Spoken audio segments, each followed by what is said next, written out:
This conference will now be recorded. Yeah, I'm audible to everyone. Okay. So basically, we will touch base on the HANA architecture part. So just give me a minute. I'll open a slide. Just give me a minute.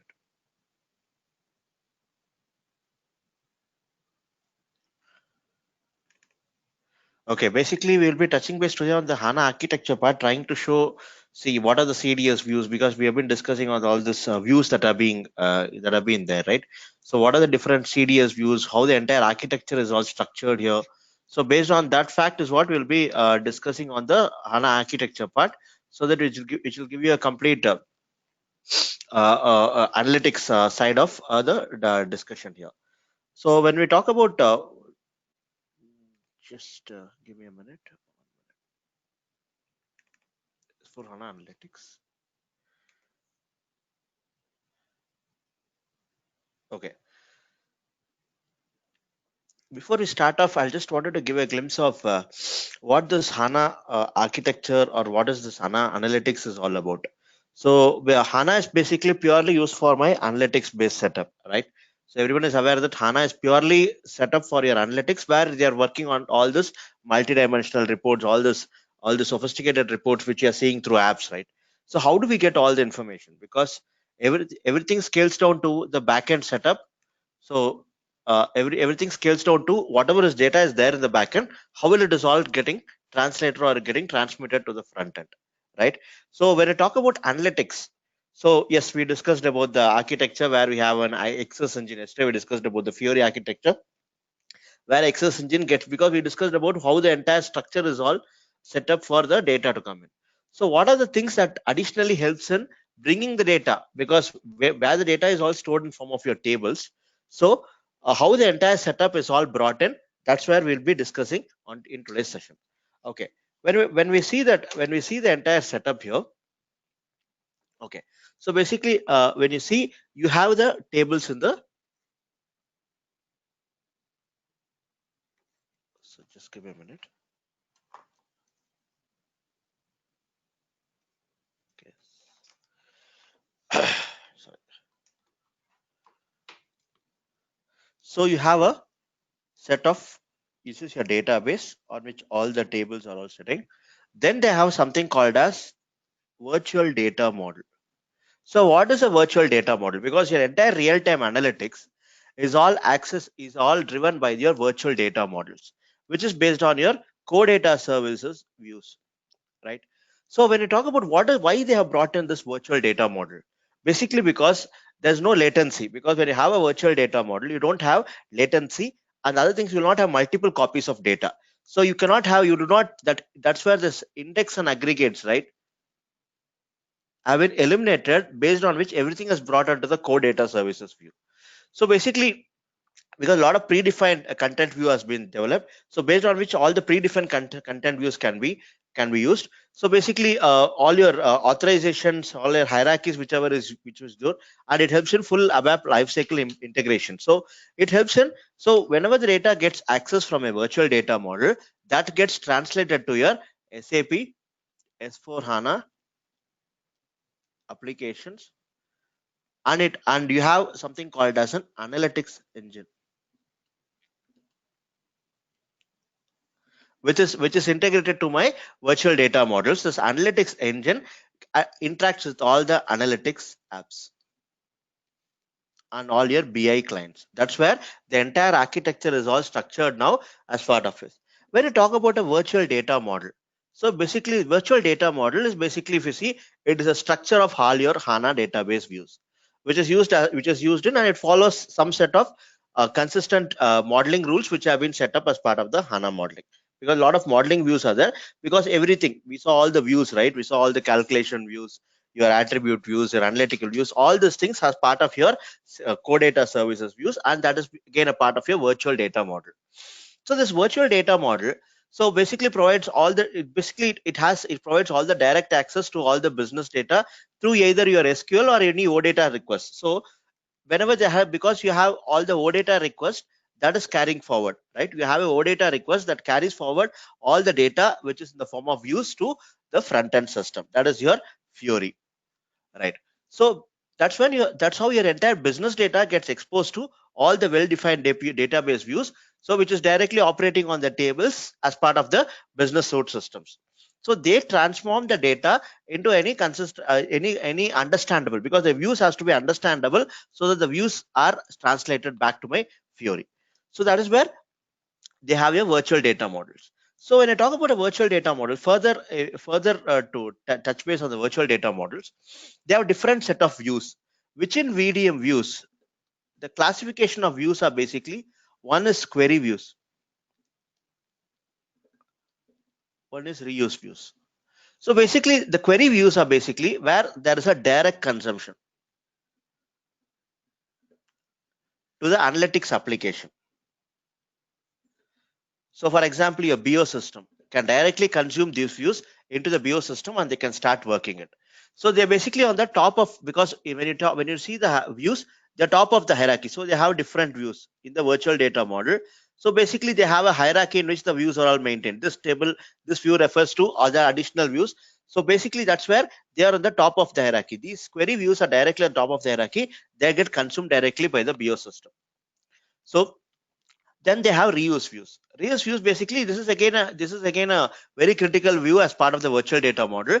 So basically these views are all well structured, because they expose entire business data to, basically because they have a structured format, and this is all consistent, and it exposes the business suite system. So basically your Fiori systems, it gets consumed directly to the Fiori system, based on which this data can be reused, because when the views are created, so when you talk about a direct consumption, it will be consumed by BO views, and it will not be much of reusable.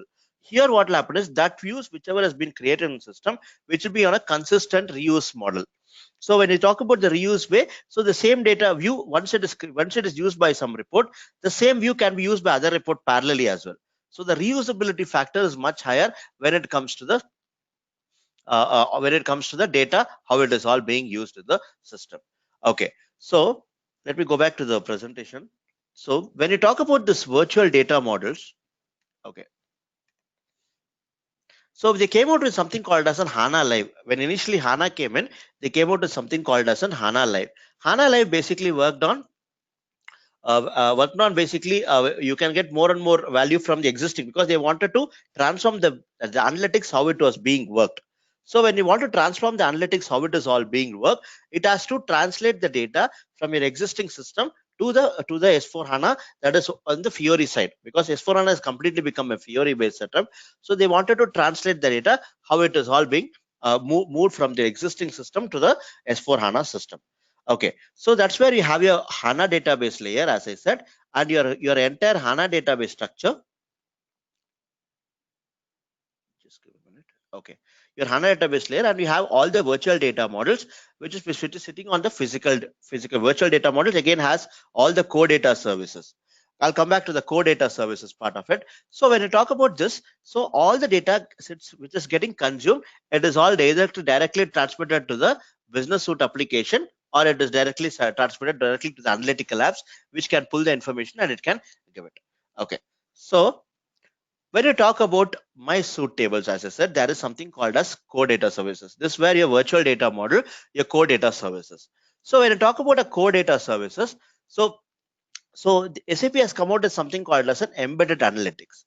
When you talk about an embedded analytics, so basically there's a tight integration that happens between your analytics and all your transactions. So whenever they're implementing the analytical data models using your core data services. So core data services basically holds all the metadata of the information. So when I talk about metadata, it holds all the tables, structures, all the field level details. It holds all the information and supports all the new scenarios which is coming in as part of the embedded analytics. For example, any authorizations, any hierarchies with regards to SAP S/4HANA. So your core data services basically are all created, and it's all maintained in the ABAP application layer. In the ABAP application layer, and basically it helps in creating all the structured query languages, SQL statements, which is all as part of your HANA database structure. So what are the, when you talk about the components, so when you talk about what constitutes your core data services, so So people, if you have some inclination towards a understanding of ABAP, so you had when you talk about a core data services, you have different components which constitutes a core data service. You have your DDL, data definition language, right? Where you have a data where data definition language works on data modeling and all the retrieval based on your semantic level layers, where it extends all your native SQL. So for your higher productivity, that's where they maintain your DDL layer, and they have your query language. So basically, all the CDS entities basically via embedded SQL platform. So all your Open SQL, whichever is there in in ABAP, gets completely used by your query language. Basically, it's all fully transparent SQL extensions. Then you have your data control language, where it defines all the authorization for the core data services views. So which integrates with all your data, which integrates with all your authorization concept as part of your data control language. And they have something called as DML, data manipulation language, where it helps in writing the data, right, with any changes or in writing the data. So basically this where your core data services, because all the domains, these are all your domain specific languages, right? These are domain specific languages which is all a part of your ABAP system. Your domain specific languages and all the services, where they basically define and consume all your semantically, these are all semantically enriched. When you talk about semantically, these are all focused towards your, okay. So when I talk about the data definition language, so data definition language, where it defines a table, right, where it defines a table. So basically, because your SQL, basically your core data services holds all the entities in a table, entities in the table, basically all the structure, so all the views, so all these things are part of your entities. So it holds all the entities in a table, plus all any associations. So when you talk about association, all the captured relationships, how the entire relationship happens from one structure to other structure, that's where it holds all the association, plus all your calculated fields, so which is all predefined as part of your data models. Okay. And it calls any annotations, whichever. So when you talk about annotations, whichever is extending to all the metadata meta models. So when you have data models, so all the in details structure of any data model is called as a meta model, right? Details about any particular model is called as a meta model. So it holds all the information as part of your DDL structure views. So that's where your entire. So how core data services are all built? So core data services are all built on your Eclipse platform. So they built on your, because your ABAP development kit, right? Our ABAP development kit is based on your Eclipse platform, Java Eclipse platform. So which is integrated. So your Eclipse platform is integrated to your SAP HANA Studio. That's when I told one of the perspective, right? When I was discussing about HANA, they work on something called as your HANA development environment, right? That is completely based on your Eclipse platform. So it helps in all your, so helps in faster development. So it integrates with your lifecycle management, and all the code gets written and completed there, and all the data preview can happen there. So all the syntax highlighting, so whenever there is any syntax highlighting with regards to anything, that's where your Eclipse is much far better tool in terms of how the data, how the entire coding is done now. So basically your CDS views are basically done on that format. So how do you view the CDS views? So when you talk about the CDS views, let me go back to the system. So, okay, let me come to this part. Before that, I'll touch base on.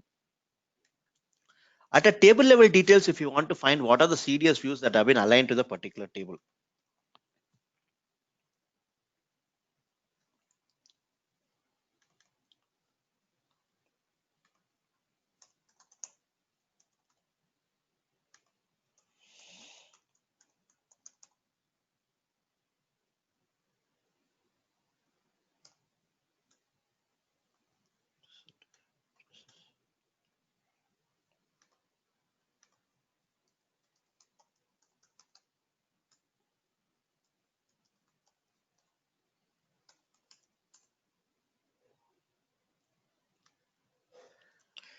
So when you see here,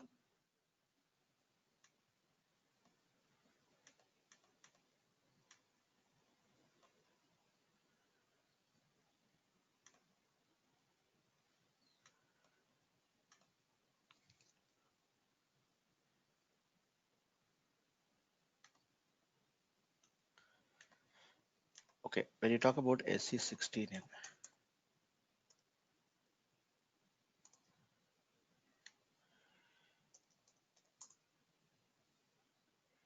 EBAK.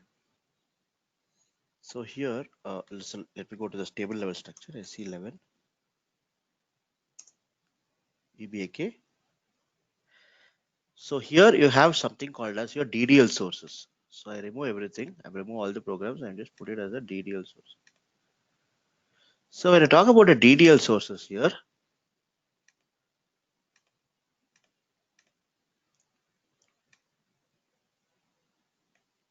so all these things are part of your, so all your core data services, all the views that are there with the path extension, these are all your core data services. So when you want to have details about this, this is where your entire core data, these are all DDL sources based on your, all these are all core data services views. So this is all done as part of the source codes are all done as part of your ABAP integrator, your Eclipse. If you see here, which is all it can only be edited using your ABAP development toolkit in your Eclipse. So that is where it helps in much faster access of the helps in. So these all these data models which have been developed are all based on your core data services. That's where your core data services plays a major role in this entire setup. Okay. Okay. So when I talk about this thing, so all your so you have different views. For example, for all the tables, right? So there are a lot of core data, all the detail, these are all the DDL sources from where the information gets structured here.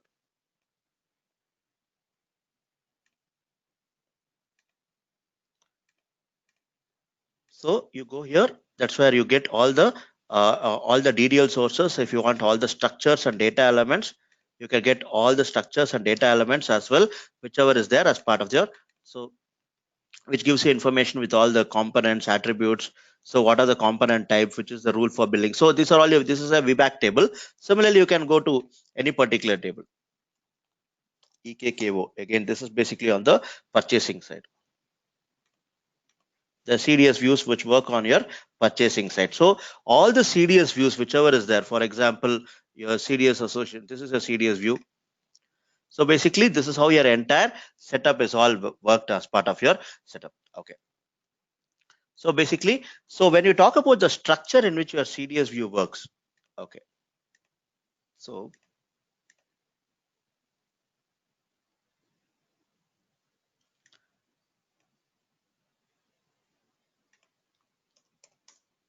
let me go back and explain to you. So you have you understood how a CDS views are all created. That CDS views are all integrated into your table level details. So when it comes to the way it is all getting, so once your CDS views are there, again in the ABAP front, they have your transaction logic, analytical logic, enterprise search. Basically, your transaction logic and your analytics logics is integrated to my existing CDS view, because that gets translated through your gateway setup here. So that gets translated through your gateway setup, and finally my OData service is able to pick it up and it's able to create my Fiori apps and my Lumira. So Lumira is basically, it's basically a proprietary tool of SAP which works in getting all the information.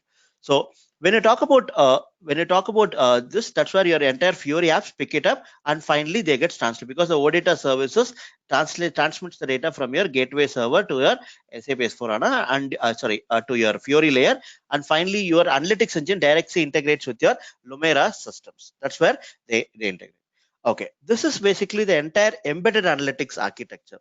When I talk about this embedded analytics architecture, so embedded analytics as the name, because when I talk about embedded analytics, when you see the name, so it's part of your SAP S4HANA's standard installation, and it basically provides a sophisticated real-time reporting analytics on the live transactional data. So when I talk about the key components as part of your thing, one is basically all your virtual data models. So SAP basically introduced basically a set of all your domain specific languages as part of your core data services, which helps in defining and consuming all your semantically rich model, which I discussed, right? So you basically CDS views, whichever is there, because you have all your runtime views, basically that gets integrated to your CDS views. So basically SAP, as I said, it provides a set of CDS views to basically serve a functional representation of all your operational models, which includes your transactional master data tables.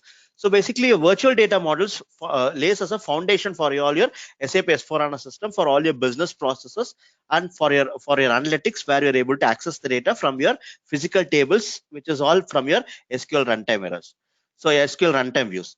So the virtual data models basically extract the information from all your SAP S/4HANA system, and it integrates with all your external systems as well, because your BW integration is also there as part of the entire setup of your of this architecture. So when you talk about, there are different views within your virtual data model. There are multiple views. One is basically my private views. When you talk about a private view, so these are all purely private in nature, as the name suggests, and it is not used for my end user consumption. So basically, these are all with these private views.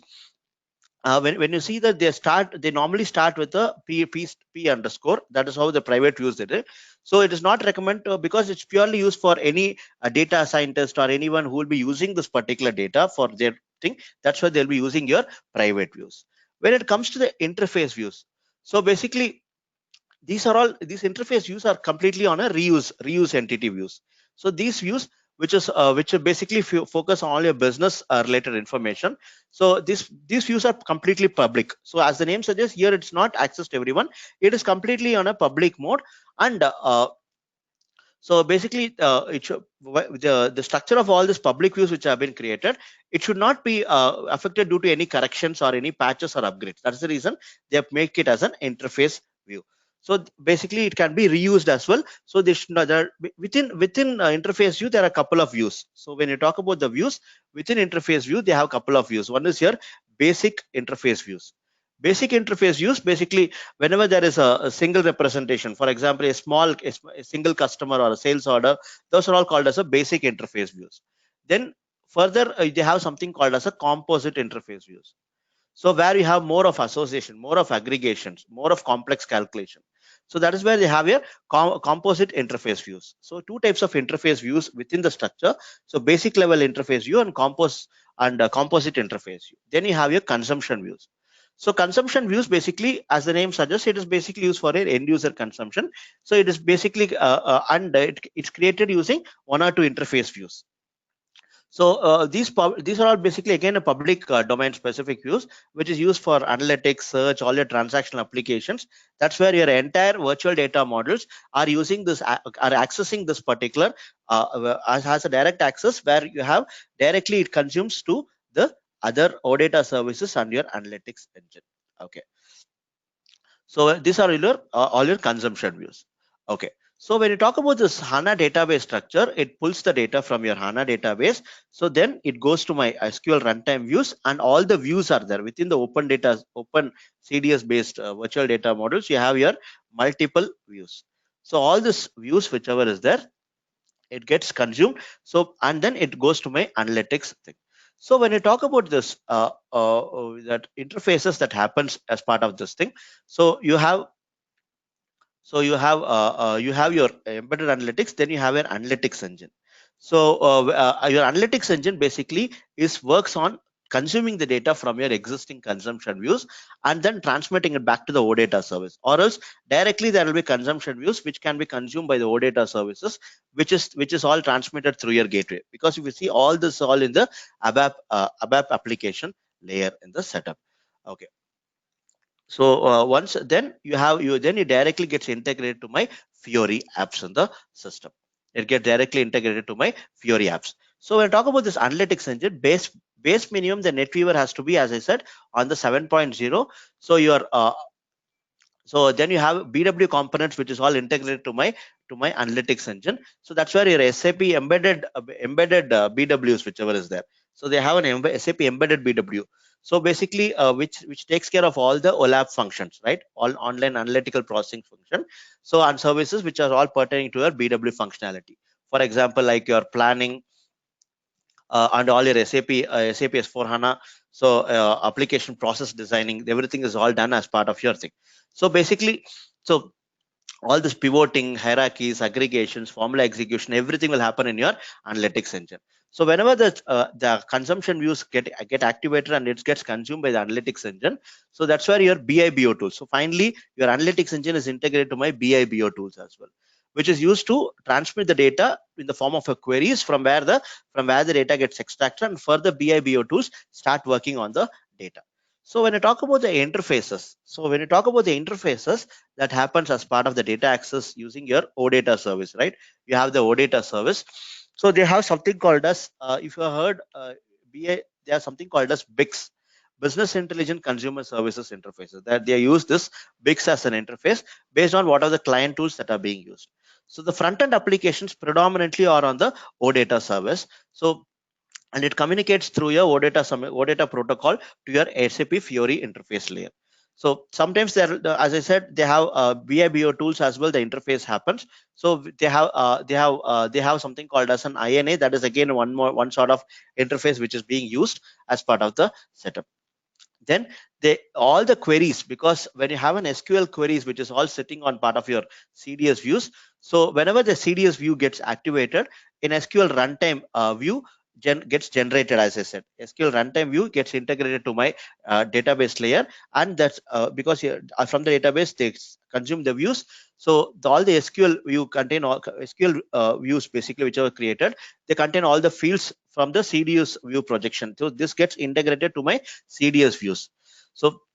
So that's where you have all the data setup that is coming. It can integrate, when you talk about the interface, it can integrate with third party in systems as well.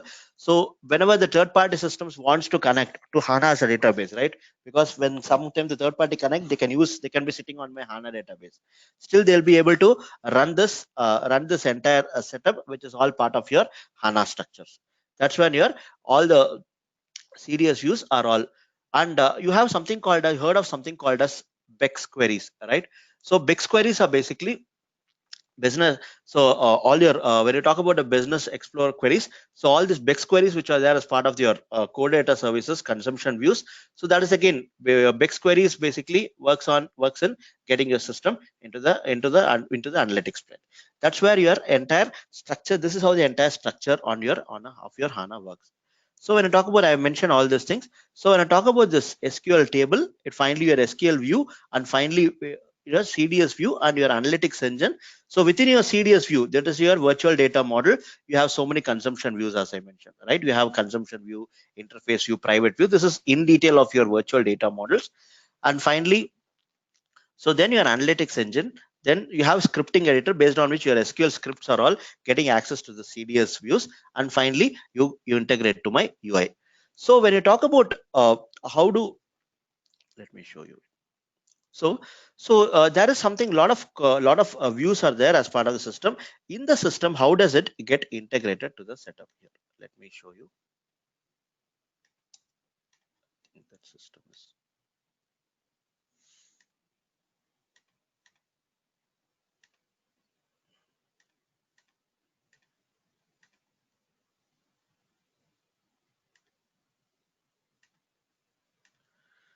Just give me a minute. I'll restart the system. It's got stuck up.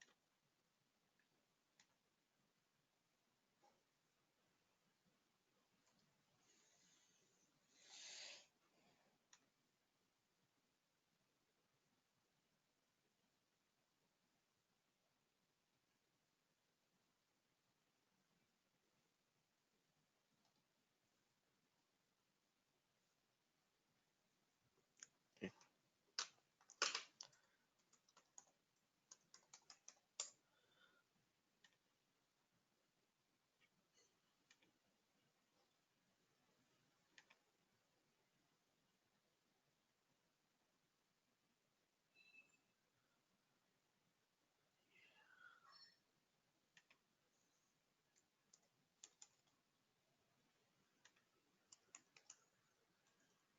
Okay. Sorry. So let me open this system. Okay. Okay. They have something called as your query browser. So basically, once you access your, then there is a thing called query browser. Okay. This query process, when you click on this query browser, okay, this is an app. Okay.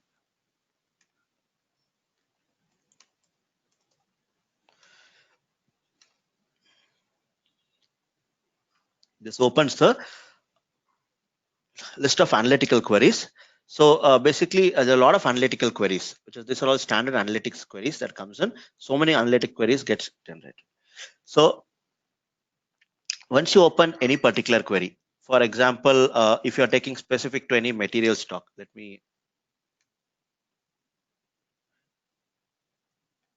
I'll give a material. I have one query, SC underscore material.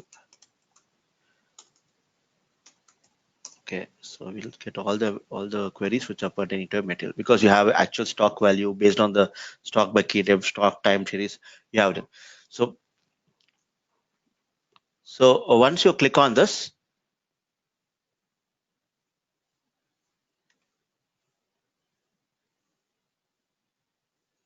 and backend there is a transaction as well called,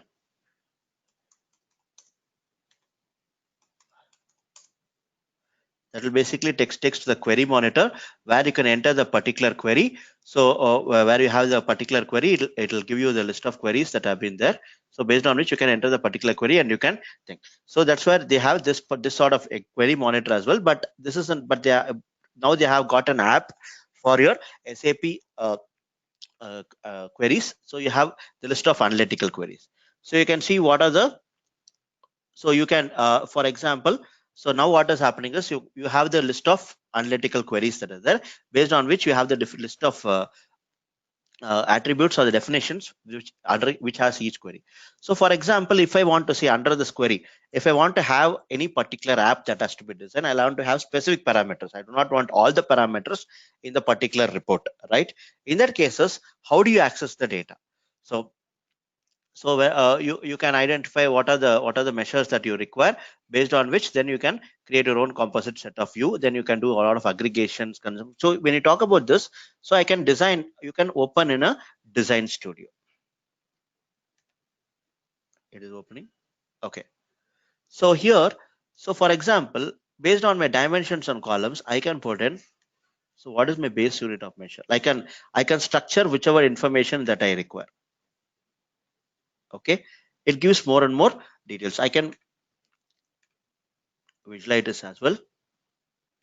So in real time, I can put it my rows to be plant wise, all the details with regards to. Then I can put all the with regards to the plant, the stock material, stock type,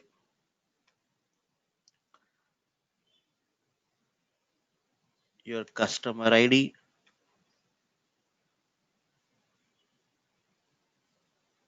So you can have n number of sales orders, which is again, I can put it as part of the columns. Hi Ram. Yeah. Good morning, Right. Chinmay. Yeah, So Chinmay. Ram, we are doing some query reports right now, right? Yeah, So, query reporting. if we are doing a query report in this portal, already Okay. we can, it's possible to execute it from backend GUI in GUI environment, GUI also. No, because we are saving this directly as a tile. Okay. Okay. So what is happening is you can make a query report here of this sort. So it depends on what parameters you require. So it depends. That's what query browser gives you a lot of analytical apps, right? All the analytical queries are there. These are all the standard queries, out of which you can structure how you want, how your queries have to be, right? So you can structure how it has to be. So in real time, you can structure how the data has to come in. So right. So based on which, then you can jump to.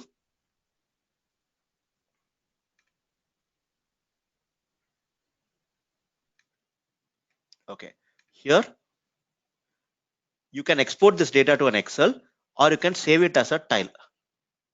I can give a tile as so stock report, right? So not every time we need not depend on some technical person for this, right? You can, when you have this sort of option, you can directly create it, and you can. This is only for drag and drop, right? There is nothing required to join the table or something else. No, nothing. This is purely a drag and drop with the existing thing if you want to, because when I open this, let me show it. So you have a stock report which you have created now, right? You click on this information. So you click on this report. Every time you open this, you'll be getting a real time information which is pulled from the backend. When you see here, so this report will always be a real time, because with whatever information which is there when you are making this report, so it will be populating all the real time information in this. And you can, based on some settings as well, you can So how do you want to have the chart settings? All these things can be put up. So what sort of charts you require? So you want to have a column chart or a bar chart? How do you want to have the reports? Right? These all Want query reports are time dependent, right? We are not able to move through transport requests. No, this will all be time dependent. Yeah, because this is all directly done in the Fiori layer, right? This is directly done in the Fiori layer. It's all directly For done each in the and Fiori every layer. client, we have to make it the same. Pardon? Yeah. For each and every client, we have to do the same, right? Yeah. Because these are all real-time reporting, right? So it's not something where you create one and then you do the TRs to different systems. So this is based on, so normally when you see in a production environment itself, it could be done, right? Normally in a production environment itself, when you have this query browser, that particular app, in that app itself, you can structure all this data and you can directly provision a tile and keep it. So every time you open the tile, it picks up the data. So based on the structures, so a lot of options are there. So you can give filters. So you can, so here, all the charting options, as I said. So it gives you different charts. So you can change the chart to bar chart or your line chart or pie chart. How do you want the information? So when you open this, when you set the chart, and based on which your charting also changes.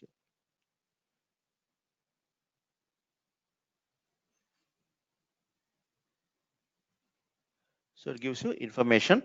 So based on which your entire set of information gets done. So it's all real time based on the real time report. So your real time, even your reporting here structure based on the real time data, it pulls it out. So you have, because all these views have been integrated to my, as I said, it is all the CDS views are integrated to my SQL runtime views, and which integrates to my database tables. In the sense, So the reference to, yeah.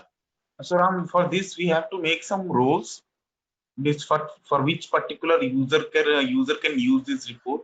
Because Not that for all. query, yeah, because what is happening is, because the query browser, when you are doing, you can assign this particular tile to a specific user. So in the user level itself, so whoever is user, only that user you can give him that query browser option, wherein he can structure it and he can make it directly. He can provision a tile in a setup.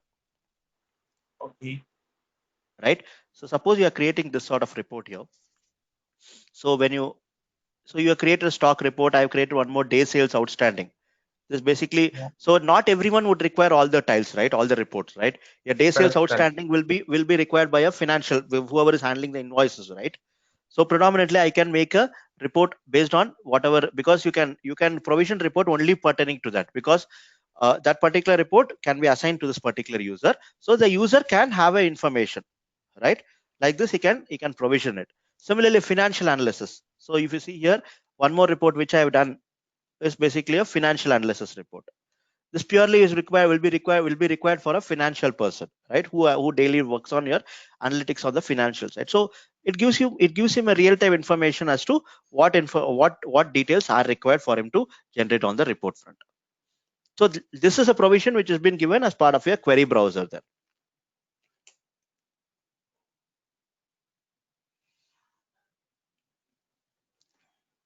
Right. So this is one of the option that is predominantly which is all being used now for a real-time reporting. So this is something where we can propose it to a customer saying, sir, we can do a query report. So based on which your real-time information. For example, any person, if he is looking, if he's an MRP controller as such, right, he'll be looking more interested in basically having a stock report. Anyone who is handling procurement will be more interested in looking at a stock report based on the customized report, which specifically wants only filtered fields, which is as per his requirement. He can link it.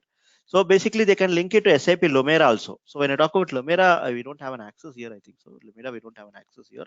But Lumira directly, this integrates to my Lumira, where you can visualize, you can further use the data sets and you can visualize, add a story to it, and then you can share the particular report to someone else. That's where your Lumira basically brings the data sets, we add some visualization to the data.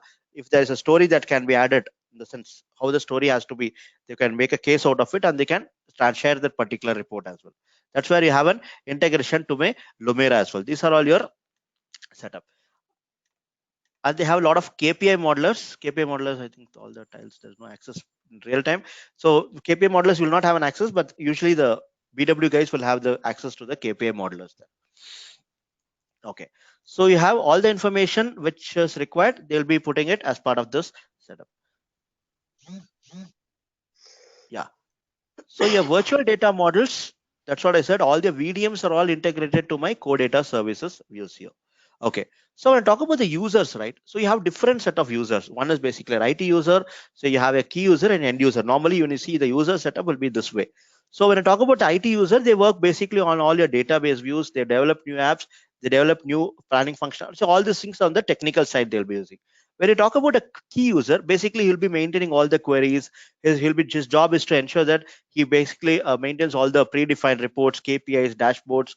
So that's where he'll be enabling the end user to helps in understanding all the reports, KPIs, dashboards. So specific user or roles. That's where then he defines all the planning models, extend analytical applications. So he basically aids in ensuring that the end user life is made easy, right? End user basically analyzes the report and takes actions. That's where you have the entire reporting structure. You have three set of users, basically ensuring that the reporting formats are all right enough for the users to work on the reports. Okay, so you have an IT user, key user, and an end user. These are the three levels of users that are all using the report.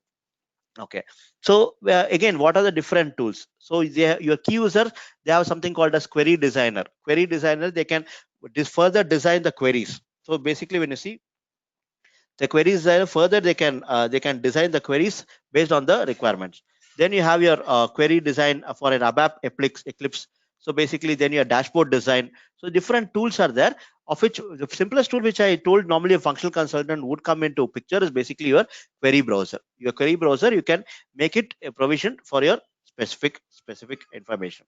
So similarly when you talk about, so how this information, whenever we see some of the information right here. So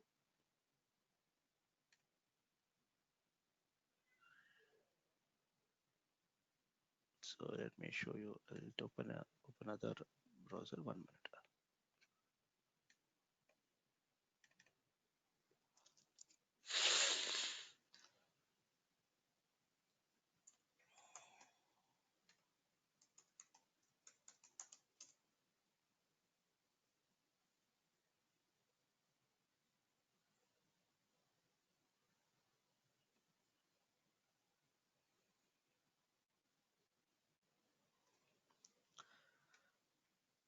Okay, so when you see here,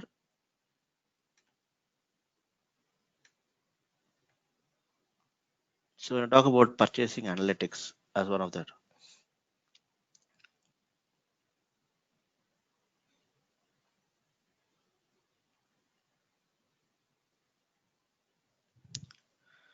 So you have different sort of, these are all your analytical based tiles, as I said. So where you, by clicking on any, for example, your contract leakages, if you want to see what are the contract leakages. So you have individual tiles. Basically, these are all your real-time information, which is all picked from the CDS views. So all your KPI modelers, everything is based on your drill down options that is there. That's what I said. Your Fiori tiles have been aligned to this, and your virtual analytics architecture also structured to get the information. You are based on the information. So based on which you have this is all your data format. This is all your analytical format on which your entire setup. You can export the entire data to Excel, or you can further drill down to what is the information that you further require in this entire setup. So that's where it gives you further information as to how the entire data set have all been. So again, based on the settings, if you want to see how you want to have what can role wise, also you can go and check it out. How role wise also, whether it is a series or a category wise information you want to have. So this gives you more drill down details as to by which you can further think. So if you have, they have something called as mini charts. So it gives further information. So it gives you further information into further details. So suppose you are using this based on the material value. So you want to, based on your purchase order value, you want to check it out. This gives further information as to, so it gives you much larger view in terms of how the data can be interpreted so that the decision could be made in real-time setup. That is one of the advantages that this Fiori, basically in this analytical apps are all come in, how it all happens in the system. Okay. Now from when you talk about, when you talk about the analytics, basically we had our embedded analytics where it works on your data structures. And now they have more one step further to something called as predictive analytics, right? Predictive analytics is basically how I can predict what is going to be my stock situation for 1 month, 1 year down the line, or 6 months down the line, based on your past historical data. Considering all these things, a lot of data models are worked in, so a lot of data patterns are there because they work on the time series. This all worked on the time series and they read the time series, and a lot of regression techniques are being worked. So a lot of things are being worked, regression, a lot of logistics regression, linear regression. So all these regression techniques are being used to find out what is the trend and pattern analysis, and then based on which they can arrive at decisions. That's where your predictive analytics is getting a much stronger value now in the market. Now predictive analytics is the next generation from your, because when you talk about embedded analytics, basically it's a root cause RC analysis, right? So if there is any issue comes in, then you go for further reporting, just checking out the reports as to what is it that has gone wrong, or what is it that is not worked out right for me. So the next step is predictive analytics. Predictive analytics is going one step further. So in ensuring that, so analytics, when I talk about analytics, why I want to touch base is because that is going to be the future of all this entire setup. So right now, when you talk about, if I mark about the time versus by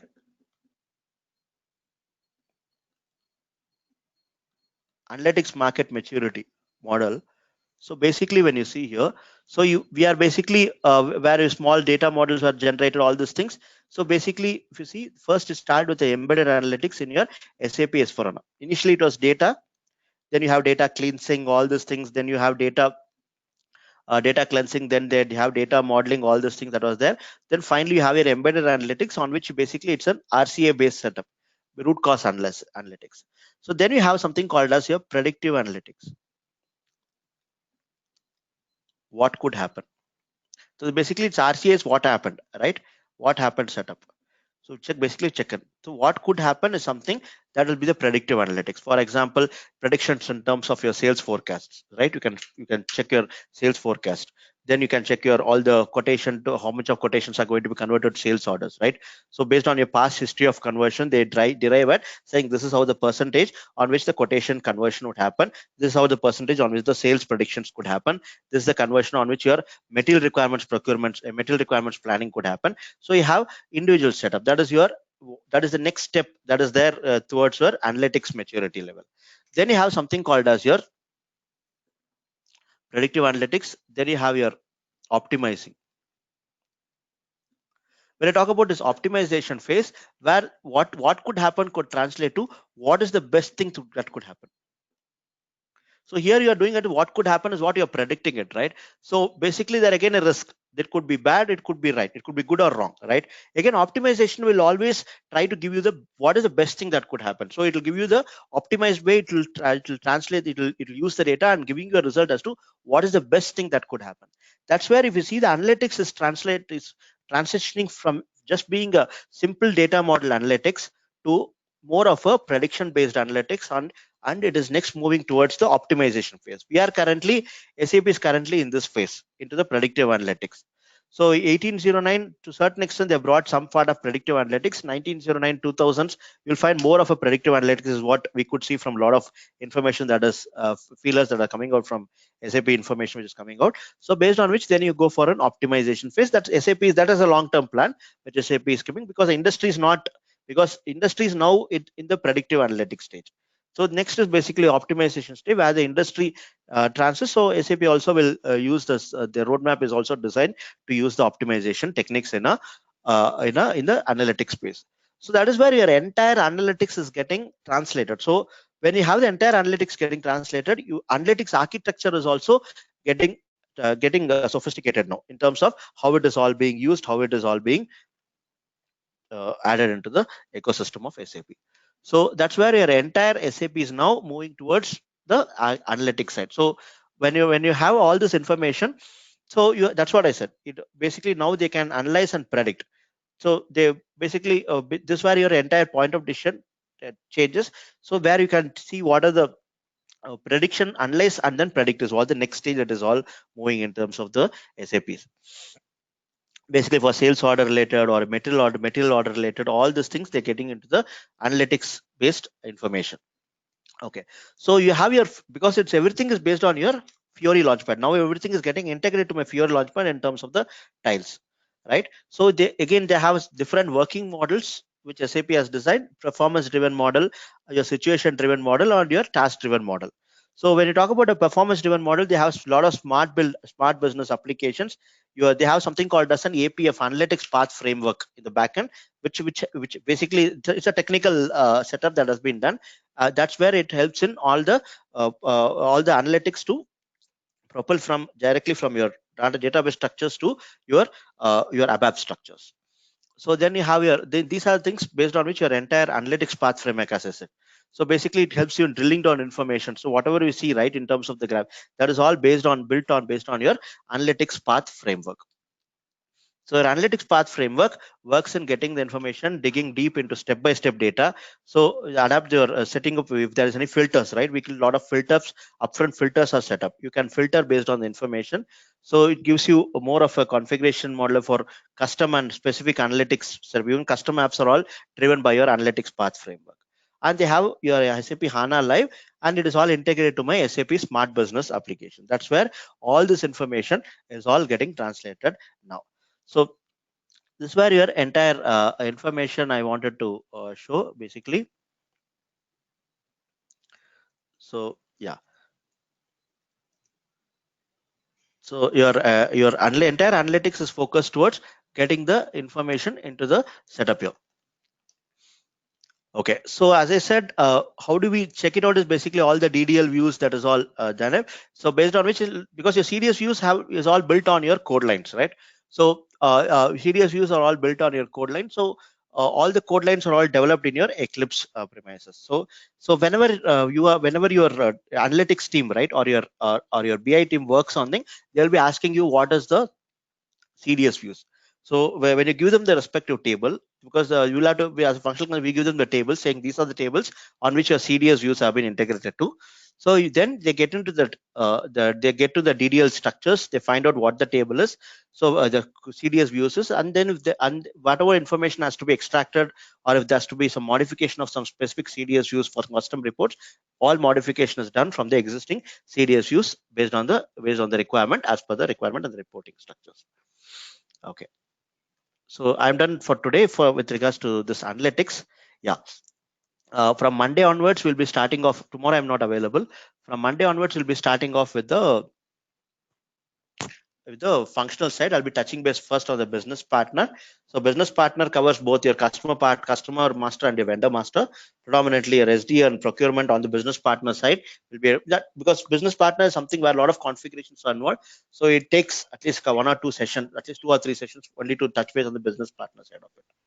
Yeah, from Monday onwards we'll be touching the functional side of it. But eventually these things are also equivalently important when it comes to your projects level. So that's what we have touched base on all this. Yeah. Any questions? Hi Ram. Yeah. Yeah. So in that functional configuration, Yeah. as I heard about that